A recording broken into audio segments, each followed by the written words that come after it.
정부가 이제 6월과 9월 대출 규제 정책을 발표한 이후에도 서울 주요 지역 아파트 매매가는 여전히 오름세를 보이고 있습니다. 아파트 경매 시장에도 이제 대출 규제 영향이 있었다고 하는데요. 어떤 상황인지 주목해볼 경매 매물가까지 함께 알아보겠습니다. 네, 세종사이버대 부동산학과 설준환 교수 자리하셨습니다. 어서 오세요, 교수님. 네, 안녕하세요. 오랜만에 오셨습니다. 네. 예, 지금 이거 부동산 경기 침체 이거 뭐 좀 장기화됐는데 참 말씀드리기도 그합니다. 경기 침체는 부동산 쪽에 경기 침체는 분명한데 이 서울의 뭐 강남 쪽이나 뭐 소위 마용성 이런 쪽 보면은 뭐 침체 얘기하기가 뭐 하고 너무 또 이쪽도 양극화됐는데 아니 근데 왜 법원 경매로 넘어가는 지방의 주택 매물이 급증한다 이런 소식이 들리네요. 네, 일단 그 지난번 정부의 어떤 그 627 네. 대출 규제하고 네. 97 부동산 공급 대책 겸 대출 규제가 모두 사실 이제 서울을 포함한 수도권에 대한 네. 그런 대책이다라고 하는 점을 예. 좀 이해하시면 좋을 것 같습니다. 사실 뭐 대한민국의 웬만한 부동산 투자자라고 한다면 또 실수요자라고 한다면 서울, 경기, 인천에만 관심이 있지 사실상 별로 지방에 대해서 네. 예. 관심이 없다라고 하는 점이 있는 것 같고요. 사실 이제 많은 분들이 아파트에 대해서는 실거주 수단도 되지만 사실 재테크에 대한 수단으로도 인식을 하고 있는 것 같은데 앞서 얘기한 것처럼 지방에 대해서는 어떤 가격 상승에 대한 기대감이 사실은 별로 없는 것 같습니다. 네. 그런 측면에서 지방에 대한 부동산 침체가 좀 이어지고 있는 것 같고요. 특별히 호재가 있지 않는 이상은 사실상 매수세가 거의 없다라고 하는 점을 좀 이해하시면 좋을 것 같고 오히려 지방에 계신 분들은 사실은 수도권에 대한 규제 대책 예. 발표만 할 게 아니라 예. 지방에 대한 어떤 부양 대책을 좀 발표했으면 좋겠다라고 하는 어떤 중개업자분들도 상당히 많았던 것 같습니다. 사실상 이제 일반 매매 시장이 좋지 않다 보니까 그렇다라고 한다면 원리금을 연체하는 어떤 채무자들이 원래 일반 매매 시장이 좋으면 일반 매매로 좀 팔아야 되는데 네. 잘 팔리지 않다 보니까 오히려 경매 매물이 상당히 많이 증가하고 있다, 또 쌓이고 있다 이렇게 좀 이해를 하시면 좋을 것 같고요.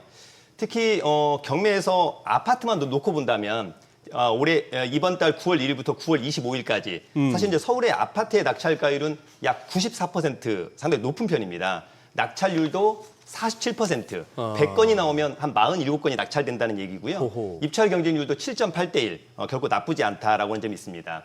반면에 이제 제가 이제 대구의 아파트의 낙찰가율을 한번 가져와 보니까 예. 낙찰가율이 79%밖에 되지 않습니다. 낙찰가율. 네, 서울 대비 약 15%가 낮은 거죠. 예. 가령 뭐 서울은 10억에 나온다라고 한다면 9억 4천에 네, 낙찰이 되는데 네. 대구는 10억에 나오면 7억 9천에 낙찰된다 아하. 이런 이야기가 될 것 같고요. 예.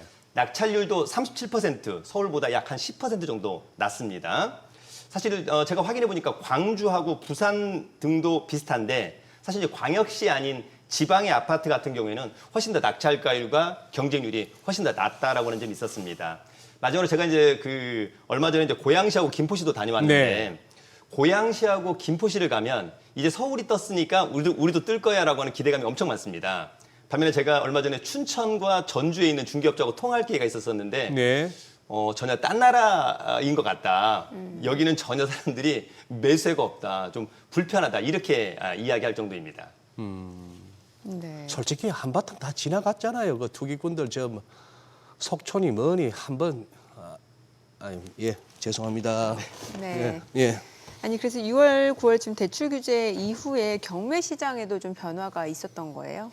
네, 그렇습니다. 일단 우리가 이제 627 대출 규제 핵심이 네. 기본적으로 이제 대출의 한도를 6억 원까지만 하겠다. 또 하나 중요한 것은 대출 받고 집 사면 6개월 내에 전입신고하고 실거주를 해야 된다. 사실 경매도 동일하거든요. 네. 거기다가 이제 얼마 전에 9월 공급 대책 겸 대출 규제가 나왔거든요. 중요한 것은 이제 LTV를 한도를 축소하겠다. 또 전세 대출 한도를 축소하겠다. 또 이를테면 주택 매매 사업자 대출을 금지하겠다. 이런 부분이 있었습니다. 특히 이제 627 대책 이후에 강남 3구하고 용산구 단기적으로는 이제 거래 절벽과 하락이 있어서 일단 이 대책이 상당히 좀 막강한 영향을 미치는구나라고 생각을 했었고 그 이후에 이제 일반 시장이 상당히 어렵고 경매 시장에서도 낙찰가율과 낙찰률이 급락을 했던 그런 적이 있었습니다.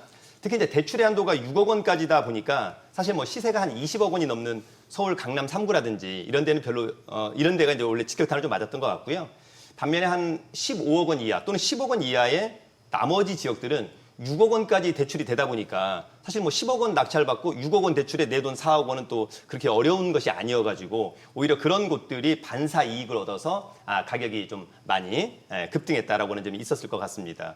특히 서울의 이제 강남 3구하고 용산구 같은 경우에는 조금 주춤했고요. 네. 오히려 이제 이런 어떤 풍선 효과라고 할까요? 뭐 이런 것들이 오히려 이제 한강 벨트 쪽으로 많이 이동을 해서 오히려 이제 마포구하고 성동구가 특히 이제 가격이 많이 좀 상승을 했고 더불어서 뭐 광진구라든지 동작구, 여의도 등도 상당히 인기가 많이 있었다라고는 좀 있었던 것 같습니다.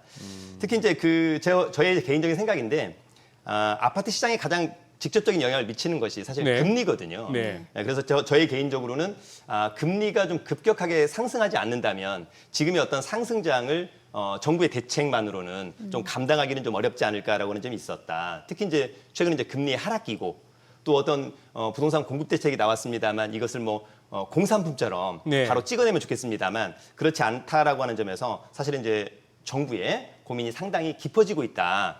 다만 개인적으로는 정부의 어떤 대책이 가격을 잡지는 못하지만 다만 지금의 가격이 사실 적절한지 여부는 좀 우리 시청자 여러분들이 각자가 좀 판단을 해야 될 거라고 저는 개인적으로 생각합니다. 예.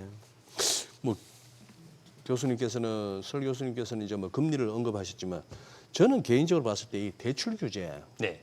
이 부동산 관련한 정책 당국에서 대출 규제를 갖다가 쪼았다 풀었다 이 쭈물떡거리면 이게 제일 크다고 저는 생각은 하는데 아니 제일 솔직히 요즘 많이 듣는 얘기가 좀 살 수도 있게 하고 팔 수도 있게 해달라 이거 아닙니까? 네.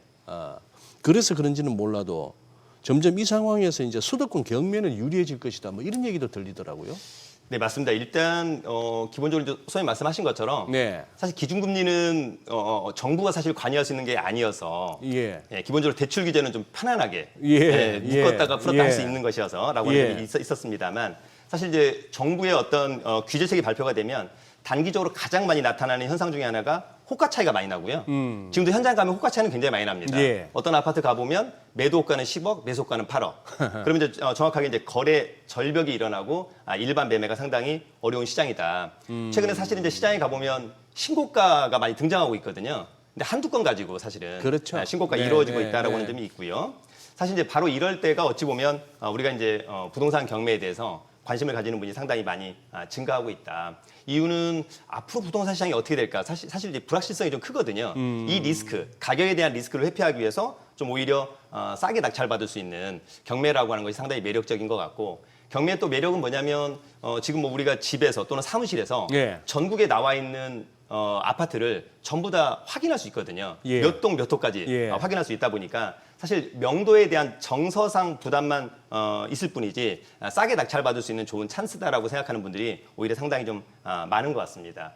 특히 개인적으로는 사람들의 수요가 많은 서울, 경기, 인천 수도권에서 한두 번 유찰된 가격이 최근에 상당히 매력적인 가격들이 상당히 많이 있습니다. 그래서 여러분들이 이제 물건상의 하자 없고 권리상의 하자가 없다면 한두 번 유찰된 아파트는 저는 굉장히 매력적이다 이렇게 좀 생각이 들고요.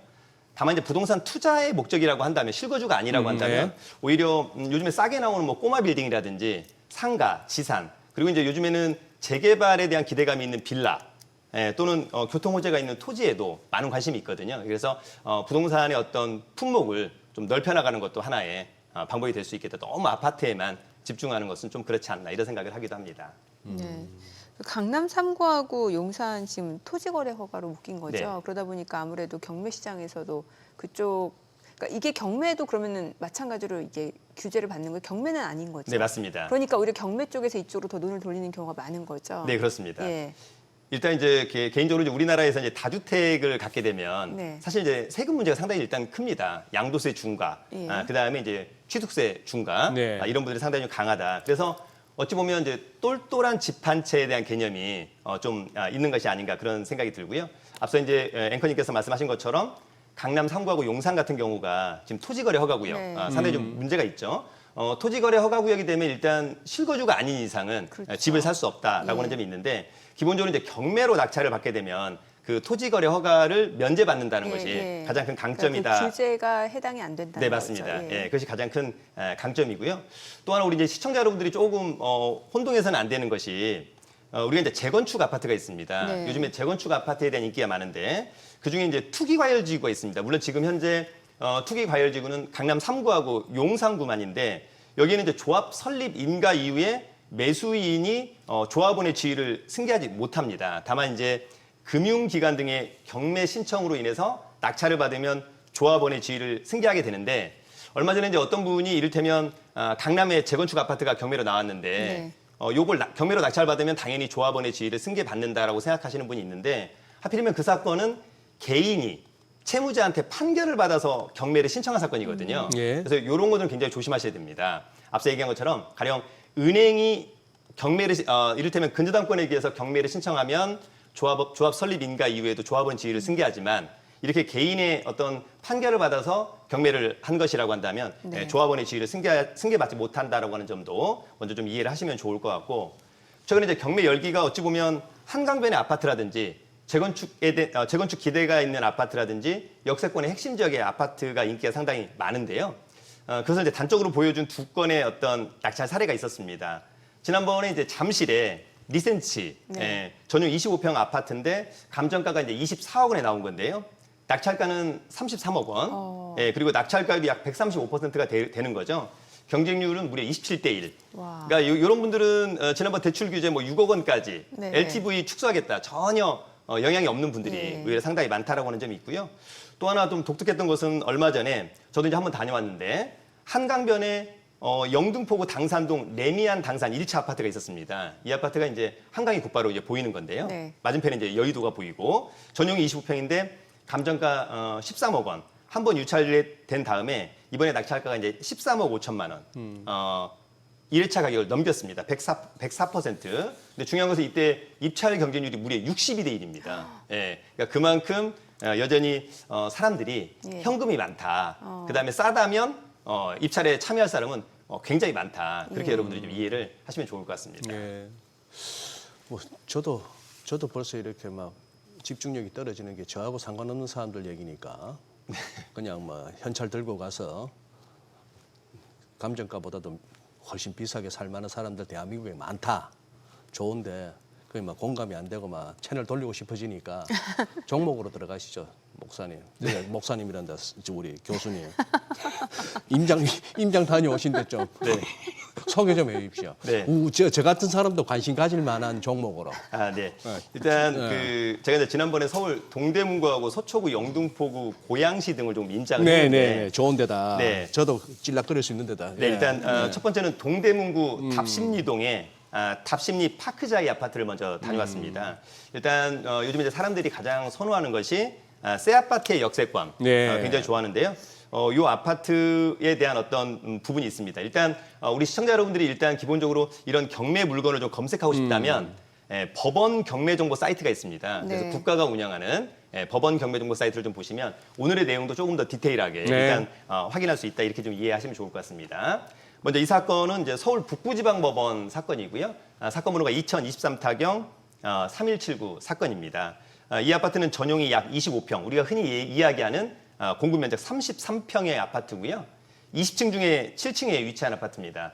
먼저 이 아파트는 2019년산, 6년 차니까 신축, 상당히 사람들이 선호도가 높다라고 하는 점 이해하시면 좋을 것 같고 802세대입니다. 준대단지이기 때문에 또 인기가 상당히 많습니다.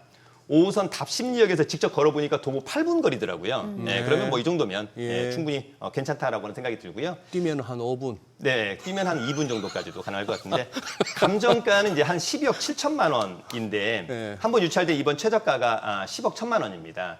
이 아파트는 이제 2023년도에 이제 경매가 정지가 돼서 새로 나왔는데 최근 실거래가가 13억 원을 돌파했고요. 제가 이제 중개업소에 가니까 한 13억 5천만 원 정도 한다라고 하는 부분이 있었습니다. 따라서 이번 최저가 10억 1천만 원은 굉장히 매력적이다 이렇게 좀 이해를 하시면 좋을 것 같고. 사실 이제 경매에 참여하는 분들이 또 가장 좀 불편해하는 게 명도잖아요. 낙찰받고 기존의 점유자 어떻게 할 거냐라고 하는 점이 있었습니다만 이 아파트 같은 경우에는 후순위 임차인이 배당 요구를 해서 배당을 전액 배당을 받습니다. 그래서 명도에 대한 부담이 전혀 없다. 그래서 뭐 경매 초보자분들도 쉽게 입찰해서 낙찰 받으면 어떨까. 다만 중요한 것은 직접 현장에 가서 물건 분석을 하는 것은 뭐 굉장히 중요하다 그렇게 생각합니다. 네. 자, 다음 임장 다녀오신 곳도 네. 알려주세요. 두 번째는 이제 서초구 서초동의 네. 아크로비스타 아파트입니다. 예. 이 아파트가 이제 지난번 우리 이제 윤석열 대통령 때문에 상당히 유명해진 네. 그런 이제 아파트인데요. 요거는 이제 서울중앙지방법원의 2024 타경 126377. 지난번에 소장님께서 이제 아크로비스타가 무슨 말이냐라고 해서 최고의 뷰 뭐 이런 이제 아파트라고 하는 부분이 있었습니다만 이게 이제 전용 면적이 약 48평이고요. 공급 면적은 63평. 이 아파트는 37층 중에 25층이다. 그래서 뭐 층도 상당히 나쁘지 않다 이런 생각이 듭니다. 2004년산이고요. 이게 이제 757세대고 이 아파트는 기본적으로 이제 2호선, 3호선 더블 역세권 교대역에서 5분 거리. 반대로 이제 9호선 사평역에서도 도보로 이동이 가능하다라고 하는 강점이 있습니다. 이 아파트는 이제 감정가가 37억 원. 한 번 유찰된 이번 최저가는 29억 6천만 원인데 실제 이제 중개업소에 가면 호가는 뭐 37억 이상을 하고 있는 거니까 가격 자체는 뭐 나쁘지 않다라고 하는 점이 있었고요. 역시 이제 이 사건에도 후순위 임차인이 있었는데요. 배당을 거의 다 받습니다. 네, 그래서 명도에 대한 부담이 별로 없다라고 하는 점이 있었고, 이제 요 아파트 중개업소에 가서 요 아파트는 이제 어떤 분들이 많이 사냐라고 했더니 네. 아무래도 이제 바로 앞에가 이제 서울중앙지방법원도 검찰청이 있다 보니까 그러니까. 뭐 법조인이나 전문직에 계신 예. 분들도 상당히 많이 있다 이런 얘기를 또 해주고 있고 층은 또 상당히 괜찮은 것 같습니다. 네. 다음은 예. 서대문구 창천동의 네. 근린상가를 한번 알아보도록 하겠습니다.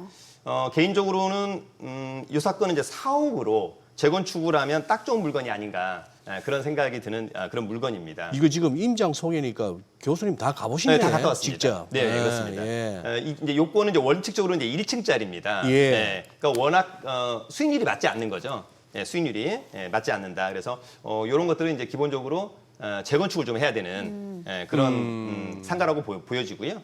다만 요건은 토지 면적이 127평이니까 사실 뭐 사옥을 짓는다 하더라도 전혀 문제가 없는 그런 예. 부분이고요. 현재 건물의 연면적이 75평밖에 되지 않습니다. 단층 네. 건물이기 때문에 그러니까 지금 상태로는 수익이 전혀 나지 않기 예. 때문에 요거는 이제 반드시 때려 부시고 새로 지어야만 한다. 때려 부시고. 네, 이제 그런 부분을 좀 고민을 좀 하셔야 될 것 같습니다. 요 건물이 이제 기본적으로 감정가가 약 360억 원인데요. 네. 두 번 유찰된 다음에 이번 최저가는 약 230억 원입니다. 그러니까 예. 지금 현재가로 놓고 본다면 평당 가격이 채 한 2억이 되지 않는다. 예. 호가는 한 3억 정도를 부르고 있더라고요. 네. 그래서 이제 요거는 뭐 나쁘지 않은 것 같고, 특히 이제 우리가 요런 것을 살 때는 중요한 게 요걸 이제 다시 건축을 해야 되잖아요. 철거하고 이제 건축을 해야 되는 거니까. 이럴 때 이제 용도 지역이 중요한데 요 물건은 이제 용도 지역이 일반 상업 지역입니다. 네. 그렇다면 나중에 건축할 수 있는 건축물이라든지 용적률에서 상당히 또 강점이 있는 그런 위치다라고 하는 점이 있고요. 지금 이제 화면에서 보시다시피 2호선 신촌역에서 도보로 1분 거리밖에 되지 않습니다. 그래서 입지적으로는 굉장히 매력적이다라고 생각이 들고요.